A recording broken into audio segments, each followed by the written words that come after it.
Le diabète gestationnel est une augmentation de la glycémie qui survient pendant la grossesse et disparaît généralement après l'accouchement. Il résulte d'une mauvaise transformation du sucre de l'alimentation par l'organisme qui s'appréhende sur deux plans. On voit qu'il y a deux cas de figure.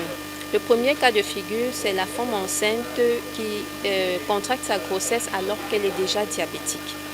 Premier cas de figure. Deuxième cas de figure, c'est la femme qui n'est pas connue diabétique, pas de symptômes, pas de notion de glycémie élevée avant, mais qui, pendant la grossesse, on lui découvre des glycémies au-delà de la normale supportable par la grossesse, on va dire.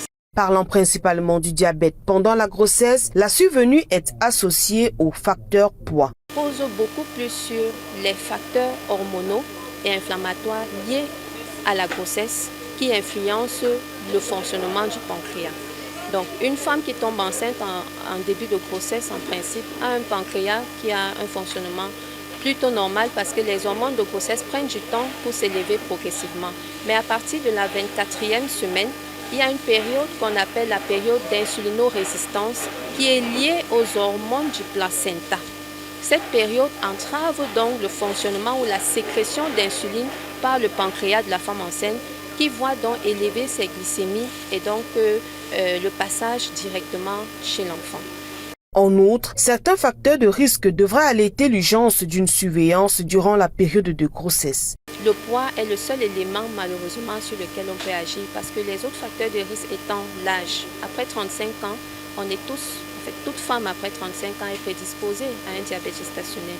Toute femme ayant un parent atteint de diabète de type 2, la plupart du temps, est prédisposée à un diabète gestationnel. Toute femme ayant eu des gros bébés dans ses précédentes grossesses est prédisposée.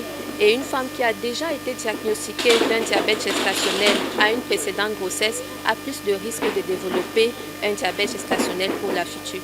Souvent asymptomatique, dépister la femme enceinte est important pour prévenir les complications. Et ordre de complications, c'est au niveau de l'accouchement. Le diabète en grossesse peut entraîner des difficultés pendant le travail.